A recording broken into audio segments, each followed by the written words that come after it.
The last thing Ilara saw of her old life was the heavy oak door of Marcus Thorne's house, closing in her face. The click of the latch was a sound as final as a nail being driven into a coffin lid. In her palm were 10 silver dollars, pressed there by her brother-in-law, his face a mask of strained piety. It was, he had declared to the grim-faced town elders assembled in his parlor, a generous settlement. More than a barren widow deserved after her husband's foolishness in the woods had cost the mill a full day's production. Liam had been dead for 3 days, crushed by a falling pine. His body lay in the cold ground of the churchyard, and already his world was being dismantled. Marcus, Liam's older brother and owner of the Thorne lumber mill, had wasted no time. Ilara was to be excised from Promise Creek, cut away like a rot before it could spread. Her presence was a reminder of failure, of fragility, and Marcus could not abide such things. Along with the coins, he had given her a deed, a thin, brittle piece of paper that felt like a dead leaf in her hand. "Lot 72, Marcus had announced, his voice booming with false charity. "Your husband always had a strange fondness for it. It's yours now, a place to start again." A few of the men in the room had shifted their feet. One coughed to cover a smirk. Lot 72 was a joke, a piece of land so utterly worthless it was used as a benchmark for ruin. It was 5 acres of sucking bog and stagnant water 2 miles south of town, a place where the ground itself was a lie. Nothing could be built there. Nothing could be grown there. It was a place to be forgotten, which was precisely the point. She stood on the porch, the door shut, the coins cold in her hand. She had nothing else. The small cabin she had shared with Liam, built with his own hands, now belonged to the mill. Her belongings, a few dresses and a cast-iron skillet, had been set outside in a rough burlap sack. She had the clothes she wore, a sturdy wool dress and worn leather boots. She had the deed to a swamp. And she had Fen. The dog, a great silent beast of indeterminate breed, sat at her feet. He had been Liam's shadow, and now he was hers. He whined softly, a low rumble in his chest, and pushed his broad head against her leg. He was all that was left of that warm and sturdy life. Mr. Gable, the owner of the town mercantile, stepped out of Marcus's house a moment later, adjusting his spectacles. He looked at her with an expression that was 2 parts pity and 1 part impatience. "Now, Ilara," he began, his tone condescendingly gentle, "you can't be thinking of going out there. It's madness. Sell the deed to Marcus for another $1. I can offer you work. The church needs a laundress." To be a laundress for the town that had just cast her out. To wash the clothes of the men who had watched her dispossession in silence. To live on charity, a ghost in the background of their prosperous lives. The thought was a shard of ice in her gut. She looked past Mr. Gable, past the neat wood-framed houses of Promise Creek, toward the dark line of trees to the south. She did not answer him. Instead, she walked down the steps and across the muddy street to his store. The bell above the door chimed a hollow welcome. Inside, the air smelled of salt pork, kerosene, and dry goods. She walked to the counter and placed her 10 silver dollars upon the worn wood. "I need an axe," she said. Her voice was quiet, but steady. Mr. Gable followed her in, his face etched with disapproval. "An axe? What in God's name for?" "I'll need a good one," she continued, ignoring his question. She pointed to a gleaming felling axe with a hickory handle, the one Liam had admired just a month before. That one. It cost her $4. She then bought a sack of salt, a small bag of flour, a whetstone, and a coil of thick rope. The purchases ate up the rest of her money, leaving her with a handful of small copper coins. She packed the items into her burlap sack. When she turned to leave, the store was silent. A few customers had stopped their browsing to stare at the mad widow preparing for her own demise. She did not look at any of them. With Fen at her side, she walked out of the store, leaving the bell to announce her departure. She did not look back. She set her face south and walked toward the worthless land, her new inheritance. The journey was a descent. The well-trod path from town quickly gave way to a rocky game trail that wound through thick stands of pine and birch. The air grew cooler, damper. The ground softened under her feet. For 2 hours she walked, the weight of the sack digging into her shoulder, the silence of the forest broken only by the squelch of her boots and the soft panting of the dog. Then the trees thinned, and she saw it. The land fell away into a great sunken bowl, a sprawling wetland choked with cattails and skeletal dead trees. A slick green film covered the surface of stagnant pools, and the air was thick with the smell of decay and the hum of insects. It was the bog. Lot 72. She stood at the edge, the solid ground ending abruptly at a line of black viscous mud.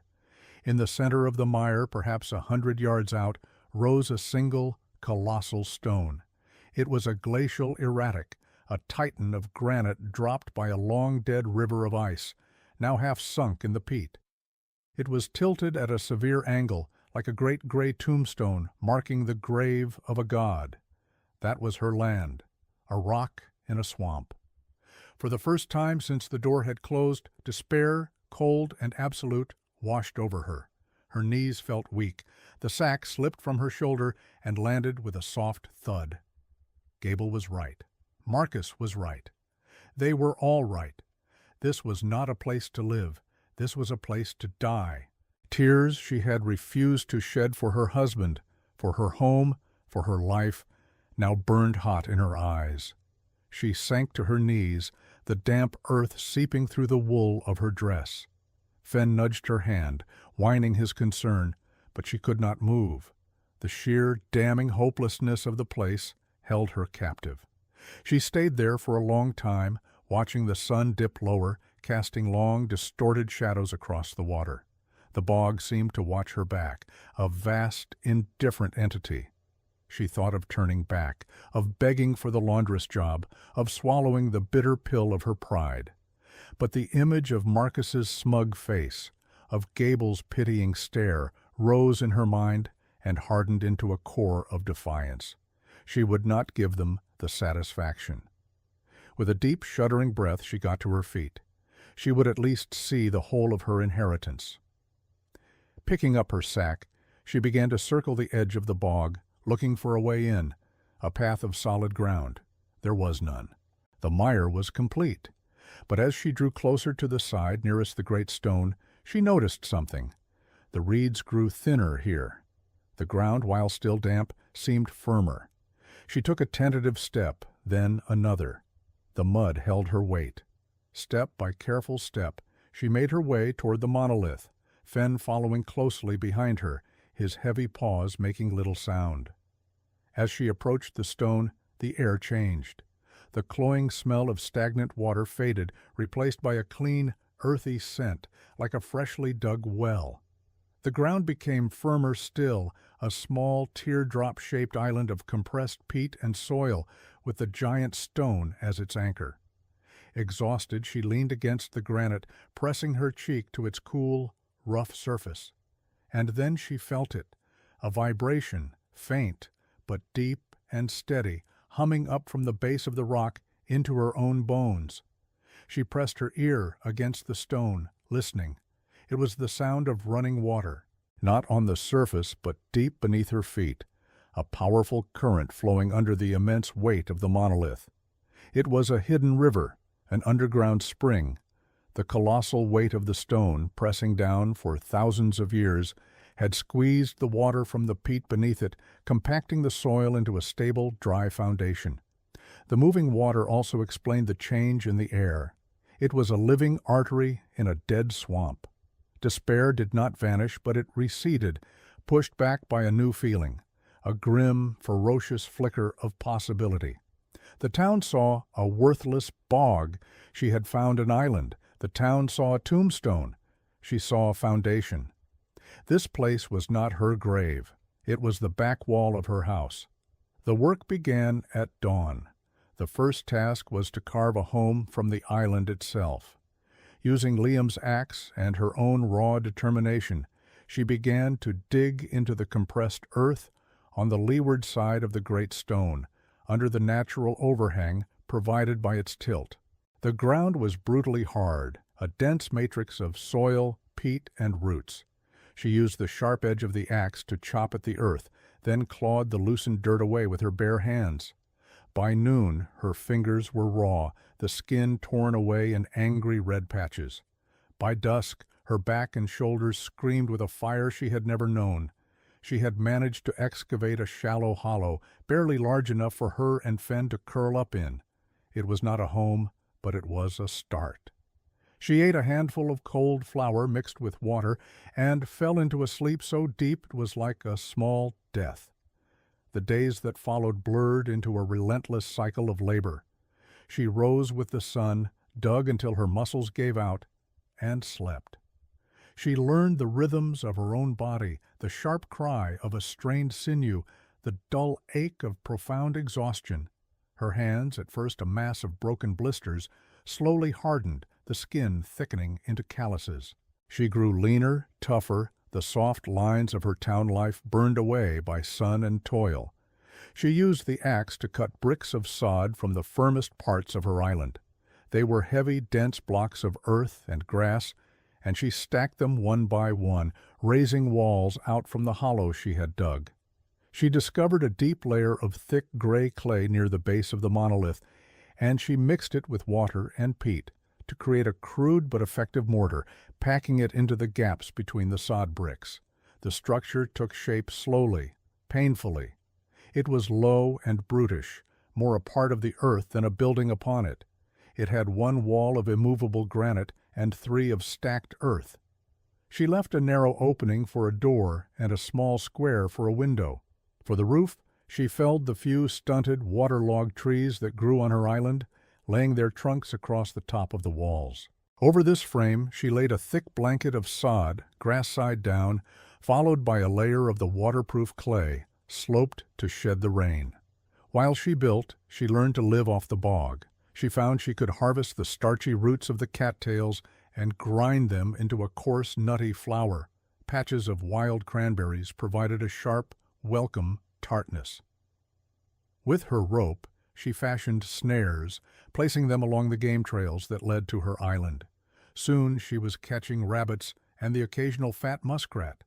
Her diet was monotonous but sustaining. The most crucial system was water. The underground spring was her lifeline. She dug a shallow well at the base of the great stone, lining it with rocks. Every morning she would lower a bucket and draw up water so cold and pure it made her teeth ache.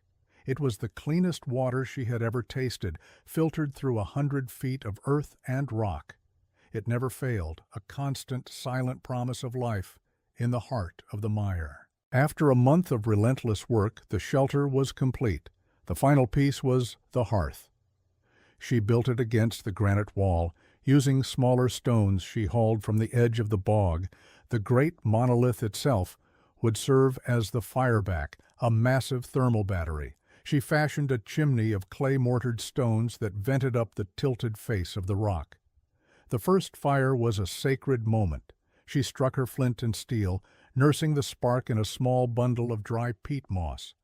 When the kindling caught and flames licked up the side of the granite, a profound sense of triumph washed over her. That night she sat inside her earthen home, the fire crackling, Fen asleep at her feet. Outside, a cold rain began to fall, but inside it was warm and dry. The stone wall behind the fire grew warm to the touch, and it radiated a gentle, steady heat, long after the flames had died to embers. She was safe. She was home. But her resources were dwindling. Her salt was nearly gone, and she needed more than rabbit and cattail flour to survive the coming winter. She needed livestock. She needed seeds. She needed a proper pot to cook in. She had to go back to Promise Creek. The walk back to town was different. She was no longer a grieving, broken woman. Her clothes were stained with mud and clay. Her face was thin and sun-darkened, but her eyes held a new light. It was the quiet, unwavering resolve of a person who had looked into the abyss and had not blinked. When she walked into Gable's Mercantile, the handful of patrons fell silent. They stared at her as if she were a ghost. Mr. Gable himself looked up from his ledger, his jaw slackening in astonishment. "Elara?" he stammered. We thought you were dead?" She finished for him, her voice flat. "Not yet." She had no money, but she had something to trade. Over the past weeks she had snared more rabbits than she could eat, and she had skinned and cured the pelts with salt and cattail ash. She laid a dozen soft, well-prepared pelts on the counter. "I need a sack of seed potatoes, a cast-iron pot, and 6 ducks," she said. Gable stared at the pelts, then back at her. The idea of anyone wanting ducks to live in the bog was absurd, but the pelts were of good quality. Business was business. He slowly nodded. As he was bundling her order, the bell on the door chimed. Marcus Thorne entered, his face flushing with anger when he saw her. He strode to the counter, his presence filling the small store. "What is this?" he boomed, gesturing at her. "Still playing in the mud, Elara? I heard you were building a house of dirt. You'll be begging for scraps by first snow. I won't have it. You're a disgrace to my brother's memory." Elara looked at him, her gaze so steady and devoid of fear that he faltered. She did not say a word. She simply held his eyes until he looked away, flustered. She gathered her potatoes and her pot, paid for them with the pelts, and waited as Gable's son crated up 6 noisy, protesting ducks. She walked out of the store without a backward glance. The journey back was an ordeal, herding 6 panicked ducks across 2 miles of wilderness. But she did it. She released them into the bog around her island, where they immediately took to the water, honking with what sounded like pure joy. She built them a small, covered pen on the island, safe from predators. That night she planted her potatoes in 2 raised beds she had painstakingly built and filled with dark, rich soil hauled from a distant hillock. As autumn deepened, the town's perception of her curdled from pity into a kind of grim folklore. The children, seeing her from a distance on her rare trips to the woods for supplies, began to call her the Bog Witch. The adults settled on a more sophisticated, more cutting name for her strange home, the Widow's Folly. The name stuck. It was a joke told over mugs of ale, a cautionary tale for stubborn women. Brant, the town's most successful hunter and a man who prided himself on his rugged practicality, made a special trip out to her land one afternoon. He didn't try to cross the mire, but stood on the edge, cupping his hands around his mouth. "That mud hut will melt in the first rain," he shouted, his laughter echoing over the water. "You're drowning yourself, woman." Elara was reinforcing her roof with another layer of clay. She heard him, but gave no sign. She simply continued her work, her movements deliberate and efficient. His mockery was just another sound in the wilderness, no more meaningful than the cry of a hawk. He eventually grew tired of shouting at her back and left, shaking his head at her foolishness. Winter arrived like a hammer. The temperature plummeted, and the bog froze over, the surface glittering like a sheet of dark glass. But Elara's world remained stubbornly alive. The deep moving water of the spring beneath her island refused to freeze. Her well still gave up its clean, cold water. The ducks, insulated by their down, huddled in their pen, content. Her life shrank to a small, warm circle of routine. Each morning she would tend the fire, letting the great stones soak up the heat. She would feed the ducks, check her snares, and spend the long, dark hours repairing her tools, weaving reed mats for the floor, or simply sitting in the quiet, feeling the deep, steady warmth radiating from the granite wall. The solitude was immense, a physical presence. Some days she felt a loneliness so sharp it was like a blade. But she was not helpless. In this small world of her own making, she was sovereign. The winter tested her. A pack of gaunt, hungry wolves, drawn by the scent of the ducks, laid siege to her island for 3 nights. They circled on the ice, their yellow eyes glowing in the dark. But the sod walls were too thick to break through, and Fenn's ferocious, ceaseless barking from within the shelter kept them from attempting the roof. They eventually gave up and vanished back into the forest. Later, a sudden thaw, followed by a snap freeze, encased her entire home in a shell of ice 2 inches thick. For a day, she was sealed inside. But the fire kept her warm, her well still worked, and the structure held. When the sun finally returned, it was like hatching from a chrysalis. Each small crisis she overcame hardened her resolve and deepened her trust in the system she had built. The folly was strong. Spring came not as a gentle promise, but as a roaring threat. A week of freakishly warm weather descended on the valley, and the deep mountain snowpack, the accumulation of a hard winter, began to melt all at once. The thaw was terrifyingly fast. Small streams became torrents overnight. Then the sky turned a bruised purple, and the rain began. It was not a normal rain. It was a deluge, a solid, unending curtain of water that fell for days. It hammered on the clay roof of Alara's home, but the sound was muted, a distant drumming. The bog, that great despised swamp, became her salvation. It acted as a giant sponge, absorbing the massive influx of water.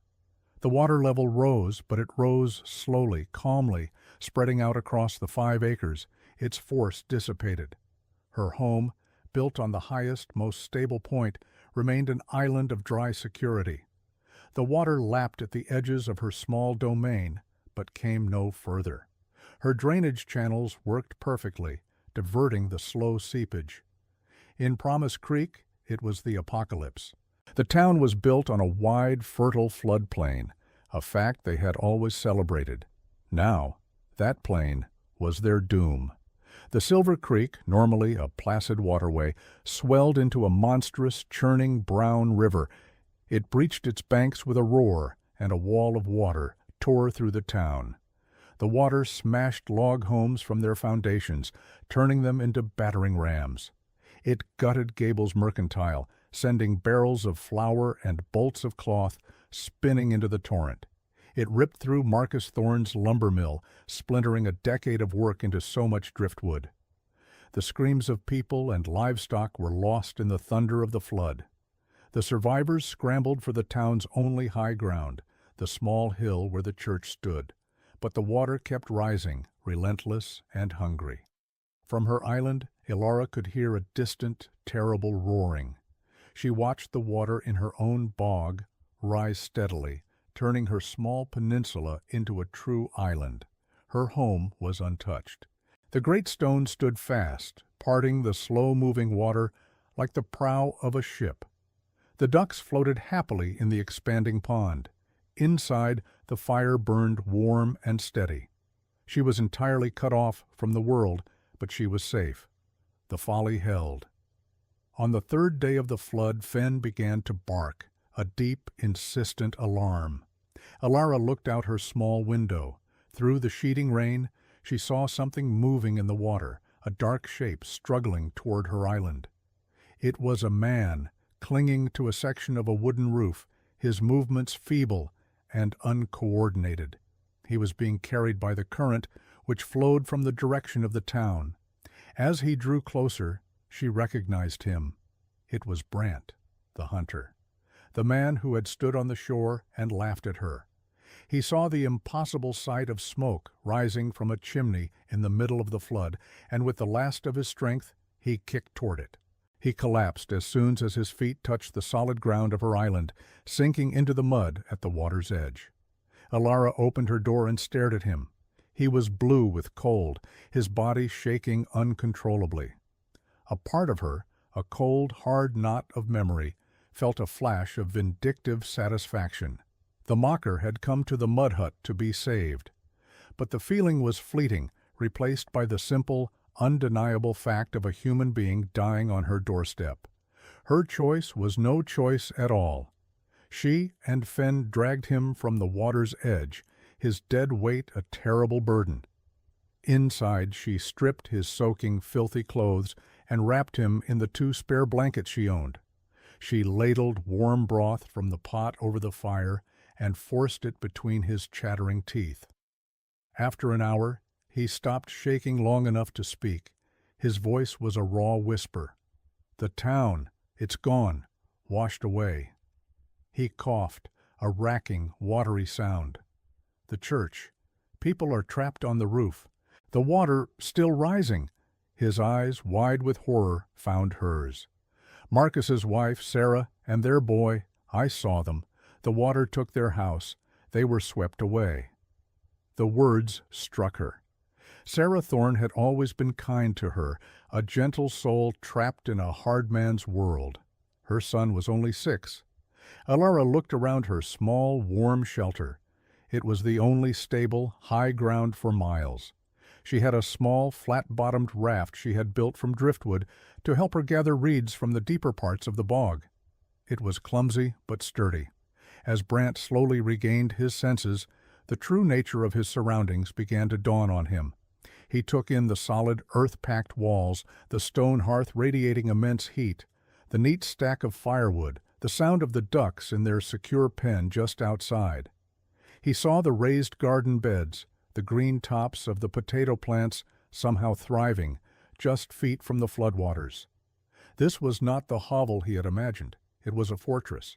It was a miracle of warmth and order in a world of chaos. He looked at her, at the quiet competence in her every move as she loaded the raft with her remaining blankets, the pot of broth, and a length of rope. His own arrogance, his confident mockery, rose in his memory like a sour taste. "We called it the widow's folly," he whispered, his voice cracking with shame. He shook his head, a tear tracing a clean path through the grime on his cheek. "My God, Elara, we were the fools." She did not acknowledge his confession. There was no time for his guilt. She handed him a crude paddle she had carved. "If you have strength, you'll need this," she said, her voice calm and direct. "There may be others." She pushed the small raft into the churning, debris-filled water. Fenn, ever loyal, leaped onto the prow, standing sentry, his nose pointed toward the wreckage of the town. Together, the woman they had cast out and the man who had scorned her paddled into the flood to save the people who had wronged them. The next 2 days were a nightmare of cold water and desperation. They navigated the treacherous currents, dodging floating logs and the carcasses of livestock. They found survivors clinging to rooftops and trees, their faces masks of shock and despair. Elara's raft became an ark. She pulled family after family from the water, sharing her broth, her blankets, her quiet strength. On the second day, Fenn's sharp barks led them to a large oak tree, half submerged in the main current. High in its branches, clinging desperately to a limb, were Sarah Thorne and her small son. They were weak from exposure, but alive. Elara and Brant managed to get them onto the raft, wrapping the shivering boy in Elara's own wool cloak. Sarah could only weep, her gratitude too immense for words. Elara's home became a refugee camp. She brought them all back to her island, a dozen souls, including the family of the man who had exiled her. They huddled inside her small shelter, stunned into silence by the warmth, the food, the sheer impossibility of the place. They had mocked her for building in a swamp, and that swamp had saved them. They had called her home a folly, and that folly was now the only home they had left. Elara moved among them, a quiet, efficient presence, distributing what little food she had, tending to the sick, offering comfort without a single word of triumph or blame. Her grace was as solid and unmovable as the stone her house was built on. When the floodwaters finally receded, they left behind a scene of utter devastation. Promise Creek was gone. The place where it had stood was a wasteland of mud, splintered wood, and ruin. The survivors stood on the edge of Elara's island, looking at the wreckage of their lives. Marcus Thorne, his face gray with shock and grief, found his wife and son among the survivors. He held them, his body shaking with silent sobs. He could not bring himself to look at Alara, the woman he had wronged so profoundly. His pride, the foundation of his entire world, had been washed away with everything else. Mr. Gable, his livelihood destroyed, walked over to Alara. His face was a ruin of exhaustion and humility. He did not offer excuses or platitudes. He just looked her in the eye and said, "Thank you, you saved us." It was a simple, profound admission. The entire community stood in silent agreement. They never rebuilt Promise Creek on the floodplain. Taught a brutal lesson by the river, they moved the settlement a mile upstream to higher, safer ground. And when they built their new homes, they did not build with logs alone. They built like Alara. They built with the earth, creating sod houses with deep foundations and stone hearths, designed to work with the land, not against it.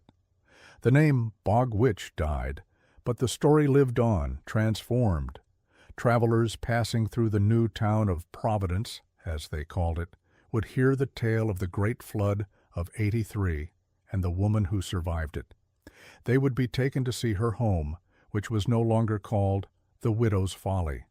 Now they called it the Widow's Hope. It became a landmark, a testament to resilience and wisdom. People came from other settlements not to mock, but to learn. Alara never left her island. The community, in its deep and abiding respect, now came to her. They brought her lumber, tools, seeds, and livestock, not as charity, but as trade for her knowledge. Her small home expanded, not in size, but in life.